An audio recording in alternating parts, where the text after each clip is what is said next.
Welcome to Choice Classic Radio. Like us on Facebook, subscribe to us on YouTube, and help keep this show alive by donating at choiceclassicradio.com. For more of your favorite old-time radio shows, join us on our companion podcast, Choice Classic Radio, Mystery, Suspense, Dramas, and Horrors, where we bring to you the most mysterious tales that the golden age of radio had to offer. And now, with 314 episodes made, originally airing on the NBC network from 1949 to 1957, we bring to you Dragnet. The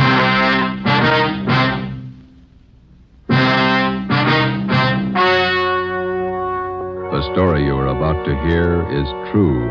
Only the names have been changed to protect the innocent. Fatima Cigarettes, best of all long cigarettes, brings you Dragnet.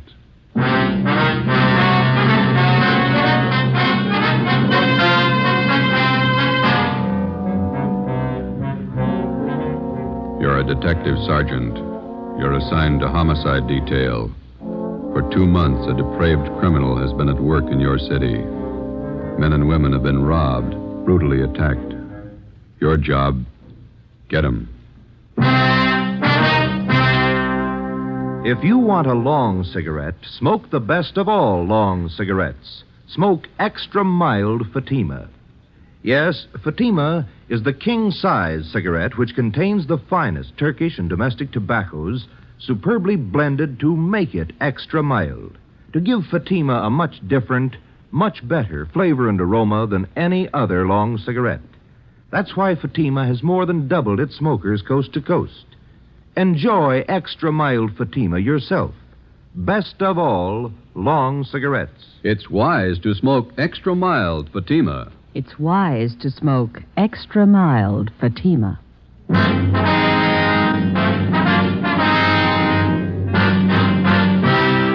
Dragnet, the documented drama of an actual crime. For the next 30 minutes, in cooperation with the Los Angeles Police Department, you will travel step by step on the side of the law through an actual case from official police files. From beginning to end, from crime to punishment, Dragnet is the story of your police force in action. It was Wednesday, March 7th. It was cloudy in Los Angeles. We were working the night watch out of homicide. My partner's Ben Romero. The boss is Thad Brown, chief of detectives. My name's Friday. I was on the way home from the office, and it was 2:25 a.m. when I got to Collis Avenue, number 4656. Joseph? Is that you? Yeah, Ma. Did I wake you? Well, what time is it? A little after 2. Oh, you can't keep this up. You've got to have your rest. Don't worry, I'm okay. You got any cold meat in the icebox? There's some pressed ham, a few slices of bologna. Didn't you have any dinner? A couple of hamburgers and a piece of pie. I got hungry again. Well, I had some nice beef stew for dinner. There's some left in the icebox. I'll come down and warm it for you. No, all I want's a sandwich, Ma. You go on back to sleep.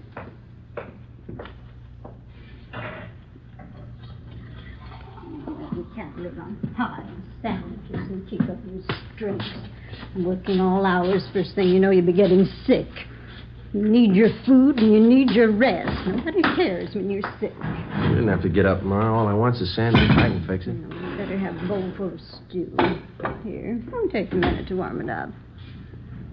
Nice new potatoes in it. Some of those onions you like, too. White Bermudas. Okay, not too much now. I'll get the milk. It's 2:30 in the morning.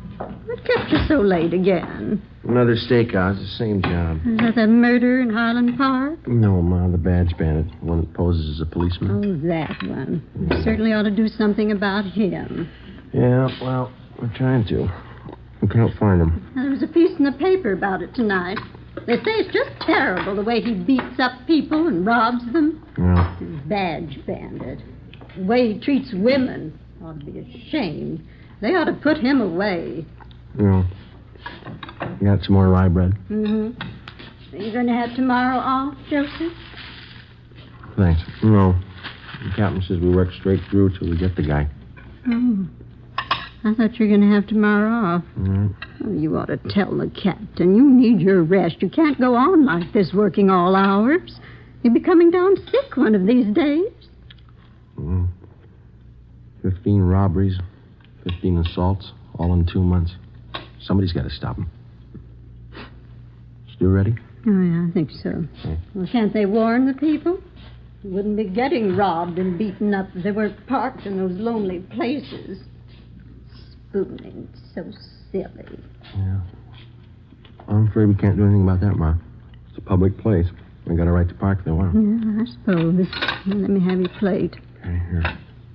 No, hold it. That's fine. Another spoonful. You can't work if you don't eat. Okay.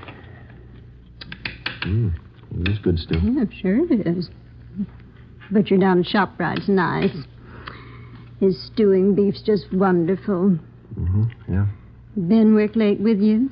Yeah, his wife's sore, too. He hasn't been home much since we started on this. It's a tough one. Oh, my. Well, times certainly have changed since I was a girl. All this robbing, beating up. Crazy people. Yeah. Any mail today? No, there's a couple of bills. Well, you set the alarm. I got to check back in at 8 in the morning. 8 o'clock? Why so early? Badge Bandit got 2 more victims tonight. They were college kids. Doctor says he didn't think we should talk to him tonight, so we'll have to see him tomorrow morning at the hospital. Were they badly injured? Well, pretty bad. The boy took a terrible beating. The girl was attacked, same as the others. My.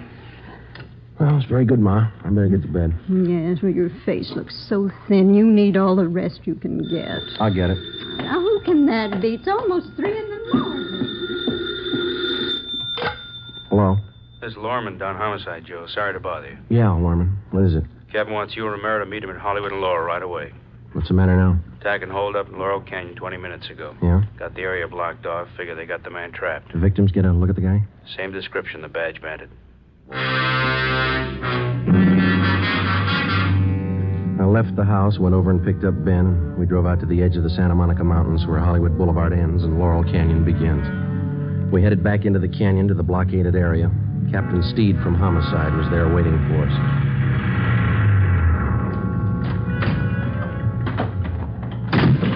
Hi, Skip. Hiya, just a minute. Taylor, call communications again. Have them tell the men out on Ventura to start moving in. Right, Captain. Sorry to call you back. Couldn't be helped. Okay. How's it shaping Control up? 3 But, to wait a Commander minute. of Search Detail in vicinity of Laurel Canyon. Unit 62K reports that they are at Mulholland Drive and Oakstone Avenue. Nothing further to report. No Okay, what'd you sign of say, the Joe? suspect. So how's it shaping up? Well, here's a sketch of the area. Covers just about all the Laurel Canyon district. Yeah? Badge Bandit got his victims near the top of this hill here. Mm-hmm. Old man in the neighborhood heard a woman scream and phoned in. How sure are we the guy didn't get away? Well, the man who called in said the bandit had trouble starting his car. Finally left it and took off into the brush. He was headed west down this road here. Captain, I just had a call from communications. The crew from Leighton Prince are on the way. All right, any report from the detail up on Canyon Road? Nothing yet. I'll stand by the radio. Okay. How much area we got to cover? From the mouth of the canyon here, all the way back to Ventura Boulevard. On the west here, from Lookout Mountain Avenue over to Crestview Drive on the east. How much have we got to go on? Crowley talked to the victims for a minute before they took them to Georgia Street. Yeah? The guy's description's the same. Heavy set, blonde hair, chubby face, horn-rimmed glasses. Mm-hmm. Well, if he's on foot, there's plenty of underbrush around here to hide in. Just a minute, I want to get this call in first. Taylor, have communications contact 72K. Tell them to hold their line stationary. Yeah. We'll have the others close in from the west and the north. Right. You two better get up on Groveland Drive. Line's pretty thin up there. Olson will use the help. Is that the area where you abandoned the car? Yeah. I want you to cover all the houses in that area. Check with everybody you can find in the neighborhood. They may be able to help. If they don't answer, find out why. Okay. I'll be making the rounds in another 10 minutes.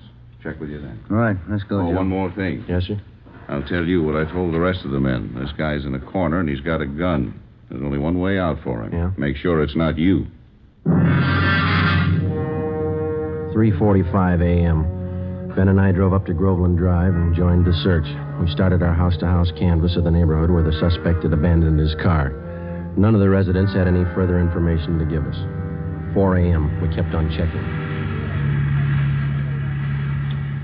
23 hours. It's a long shift. Yeah. I could use some sleep. Wife of mine is boiling mad. She's even mad at the kid. Yeah? What's the trouble? Oh, Aunt of hers sent down some flower bulbs from Oregon yesterday, gladiola bulb. Yeah.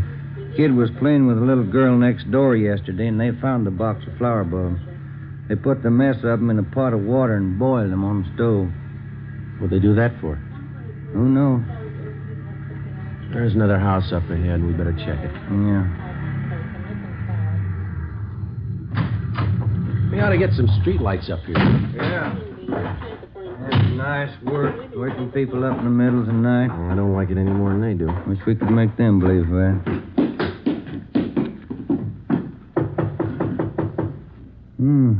Nice neighborhood up here.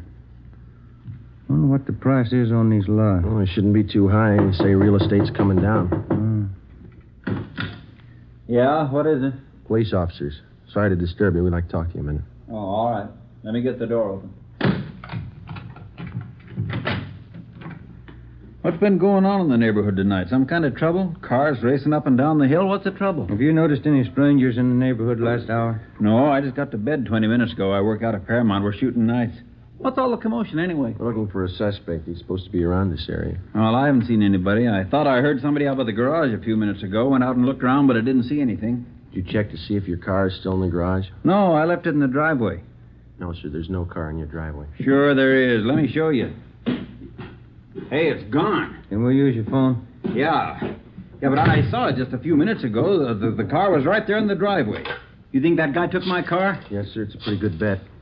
You got your license number handy there? I don't remember it. I got it on a card in my wallet. Give me communications. Can you give us a description of your car? It's a Plymouth sedan, black, two-door sedan with... Search detail, Laurel Canyon. I got some new information for all units in the detail. Here's the license number. Thank you. Will you broadcast this information to all units in the search detail? What was the make and model of your car? 46 black Plymouth, a two-door sedan. 1946 black Plymouth, two-door sedan, license number, let me see. 7X-ray 2569. This car's just been stolen from 10211 Groveland Drive. Any identifying marks on the car? Well, I left my keys in it. No, sir. I mean, any special markings on the car? Maybe a dent in one of the fenders? Well... Yeah, George, hold on. We're getting it. The right headlight went out on me last night. I haven't had it fixed yet. The right headlight on the car's out. Notify all units in the search detail that we believe suspect is now in possession of this car. Right, thank you. Let's go. It must have happened in the last 15 minutes. I heard that noise and I went out to check. The car was there then. Well, here's our card. We'll be checking with you later. Yeah, I sure hope you find it. I don't know how I can get to work tomorrow without my car. Yeah, we'll notify you. Yeah, gee, I sure hope you find it. Thanks for your help. Come on, Ben.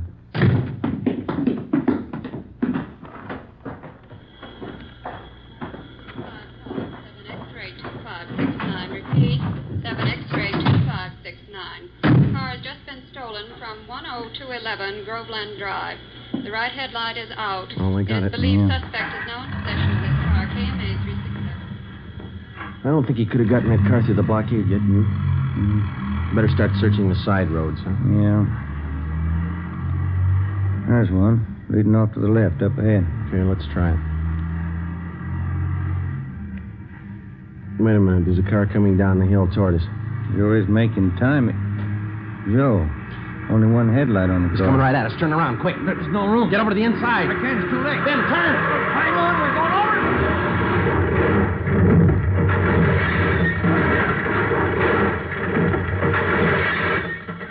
Attention all units. Special attention all units in search detail in the vicinity of Laurel Canyon. ADK reports theft Ben? of a 1946 You all right? Plymouth two-door sedan. Ben. License in the 5 column.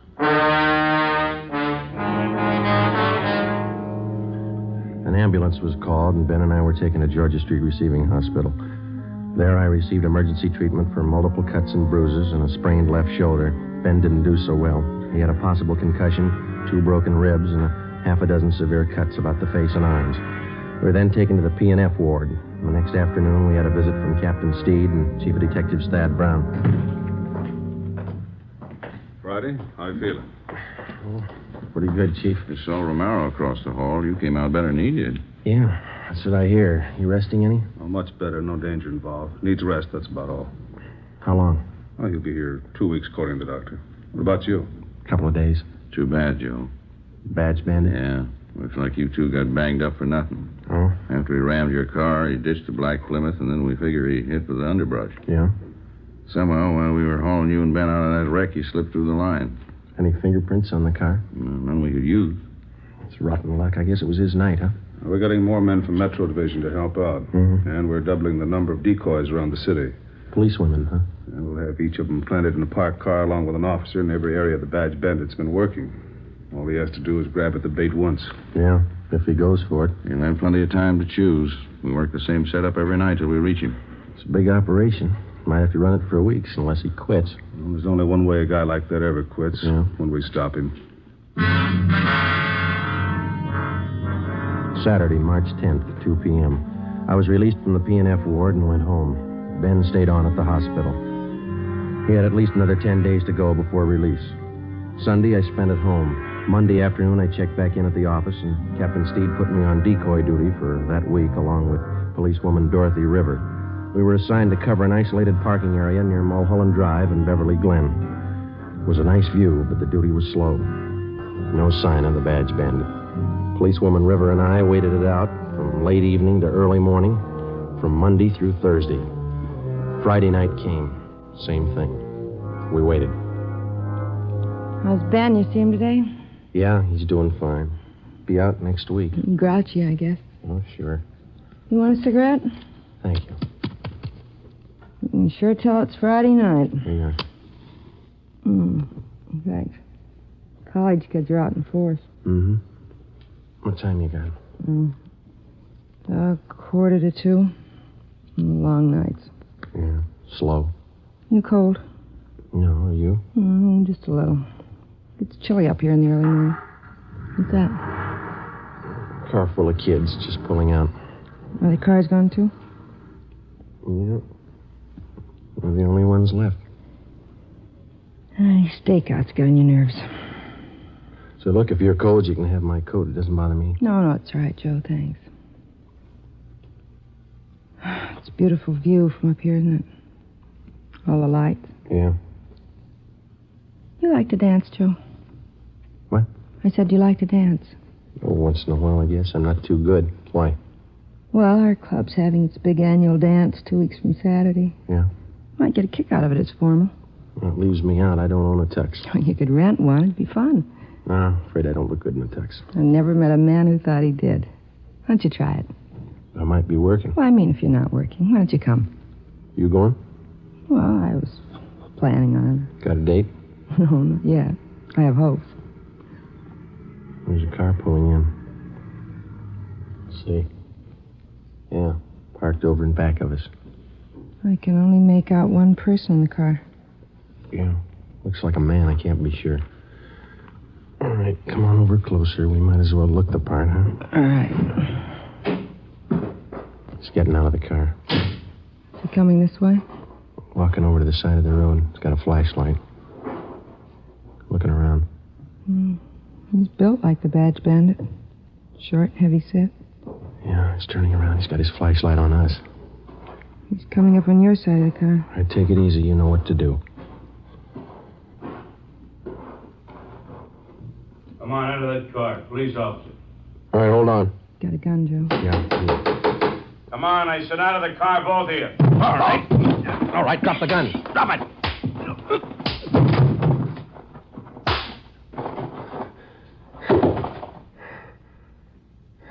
That's him. Yeah, Now I'll get the cuffs on him. thanks. I didn't think I hit him that hard. You didn't, I did.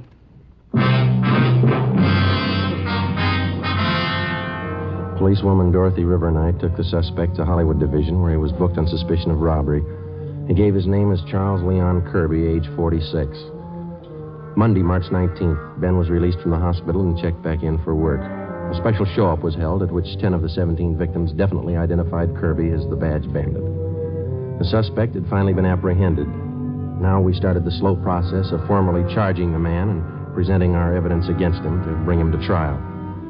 10 a.m., Ben and I went across the street to the 6th floor of the Hall of Justice to present our case against Kirby and to obtain a formal complaint against him. We met with Deputy District Attorney Broker. When'd you get out of the hospital, Ben? This morning, Sure got sick of that place. Heard about your accident. That guy sure gave you enough trouble, didn't Yeah, he's still giving us trouble. he? How's that? He got in a tangle with another prisoner out in the Hollywood division. Yeah? The other prisoner gave Kirby a pretty bad going over. Cut him up and broke his left forearm. They're moving him in an ambulance from Hollywood to the prison ward at the General Hospital. When did this happen? Just this morning. I think they're moving him downtown now. Tough one. Now, how about your reports on Kirby? Are they all in order? Well, here's a summary report. Alleges 10 positive identifications containing 10 counts of robbery and 10 counts of forcible rape. All right. And here are 7 other crime reports. Only partial identification on these. Okay. What have you got for corroborating evidence against him? Oh, we went through Kirby's apartment. Found at least a dozen pieces of property that he took from his victims. Mostly watches and jewelry. The victims identified every piece we found. Okay, let me get the details down here. No. Excuse me a minute. Sure. Broker speaking. Yes, a minute. You, Friday. Thank you. Friday. When? Yeah, right away. Well, that does it. What's the matter? Kirby. He just broke out of that ambulance.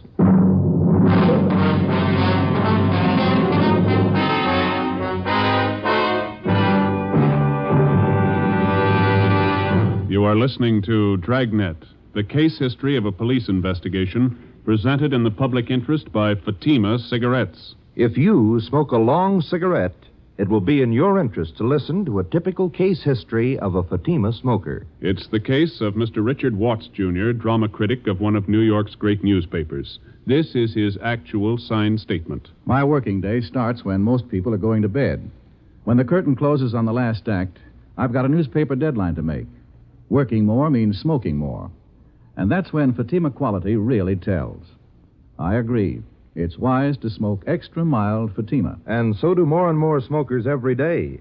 Actual figures show extra mild Fatima has more than doubled its smokers coast to coast. So enjoy extra mild Fatima yourself. The king-size cigarette, which contains the finest Turkish and domestic tobaccos, superbly blended to make it extra mild. You will prefer Fatima's much different, much better flavor. You will agree. It's wise to smoke extra mild Fatima. It's wise to smoke extra mild Fatima. The best of all long cigarettes.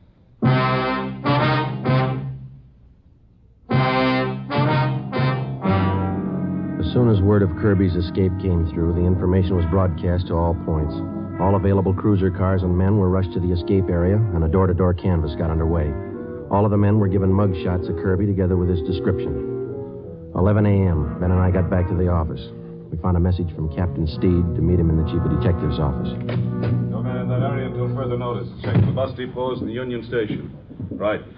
What's the story, Chief? That's what I'm trying to find out. Where'd he make the break? Near 4th and Main. Couldn't have picked a better spot. The ambulance had just crossed 3rd and Main when Kirby slugged the guard. Driver was too busy dodging traffic to notice what was going on in back. That's a lousy break. Kirby jumped out of the back end of the ambulance and disappeared in the crowd. No sign of him since. Well, that's fine. Takes us almost 3 months to reach the guy, and he breaks away on a cheap fluke like that. Well, he doesn't have many friends in town. He's only got one we know of. Yeah. A brother. Kirby stays with him pretty often from what we could gather. The brother lives in a rooming house down on Alameda. Anybody checked that yet? We've got it staked out. The brother works at a box factory in the south end of town. That's covered, too. He's not going far with a broken arm.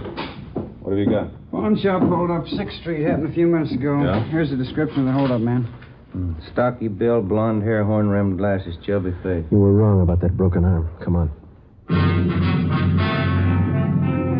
11:20 a.m. Ben and I pulled up at the East Asia pawn shop on 6th Street.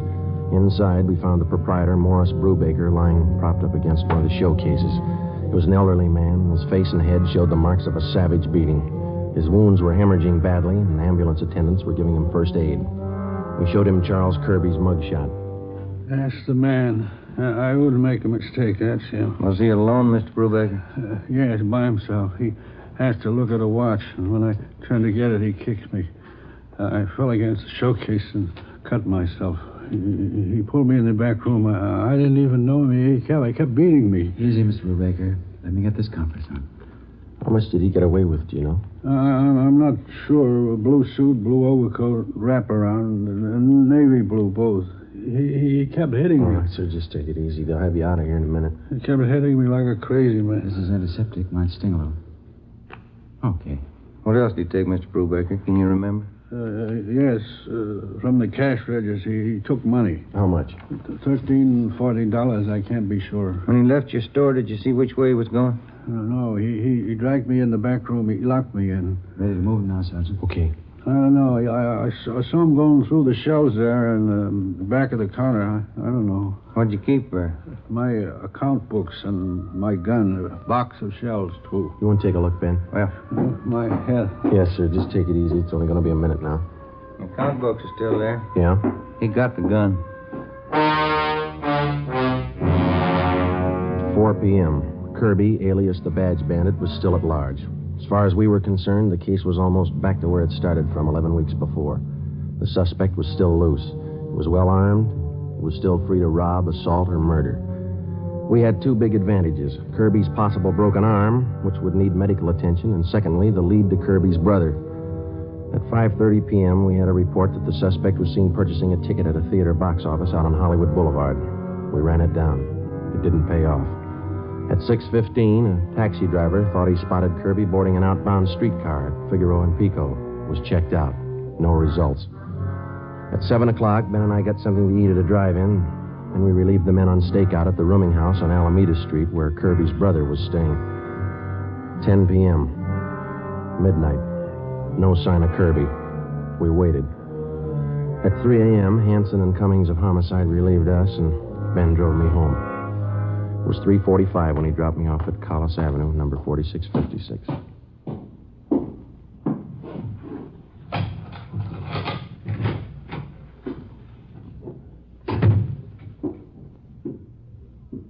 Joseph, that you? Yeah, Ma, I didn't mean to wake you. Well, what time is it? Almost 4. Oh, my.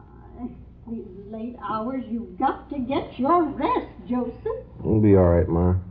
Got something to eat in the icebox? There's a little cold meat and some cheese in the cupboard. Just want a sandwich. You go on back to sleep. I had some nice meatballs and spaghetti for dinner. I can warm some for you. My, I'm sandwiches working all hours. You just get sick, Joseph, and you'll see nobody cares about you when you're sick. I wish you wouldn't get up, Ma. I can fix something. Well, warm up the meatballs and spaghetti. You need something substantial. I get it. 4 a.m. I hope it's not that awful calling you, Hello? Lorman down homicide. Yeah, Lorman. Thought you'd like to know they just got Kirby. Where? At his brother's place about 15 minutes ago. Hanson and Cummings grabbed him. Any trouble? No, grabbed him before he got to his gun. We just locked him up. Thought you'd like to know. Yeah. Thanks, Lorman. Night. All right. Well, that was it, Joseph. The office, Ma. They got Kirby, the Badge Bandit. Oh, did they? Well, that's nice. Maybe you'll have some time off now. Yeah. Never fails, does it? You work on a case for 3 months. Leave it for 30 minutes and it's all over. Hmm? The food's warm. Is there anything else you want? No, that's fine, Ma. You go on to bed. Yeah. Well, all right, Joseph. Now, don't stay up too long. All right. Good night. Good night. Hey, Ma. Yes, Joseph? Have I still got that old tuxedo around?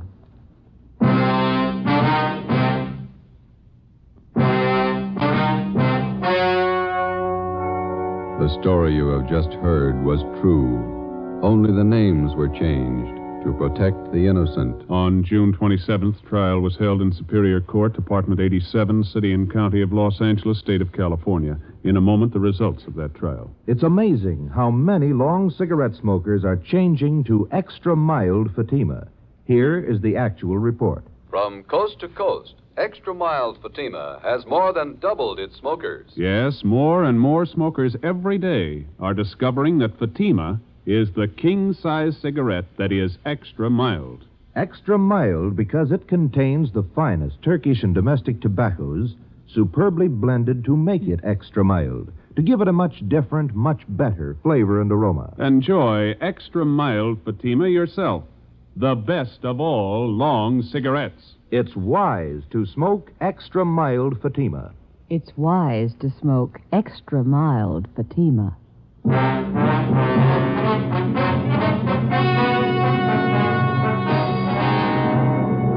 Charles Leon Kirby, alias the Badge Bandit, was tried and convicted in Superior Court on several counts of armed robbery, rape, and assault with intent to commit murder. He was sentenced to life imprisonment. After serving 1 year in the state penitentiary, he was judged insane and committed to the state mental hospital at Mendocino. After 2 months there, he escaped. Charles Kirby, alias the Badge Bandit, is still at large. You have just heard Dragnet, a series of authentic cases from official files. Technical advice for Dragnet comes from the Office of Chief of Police W.A. Wharton. This is NBC, the national broadcasting company.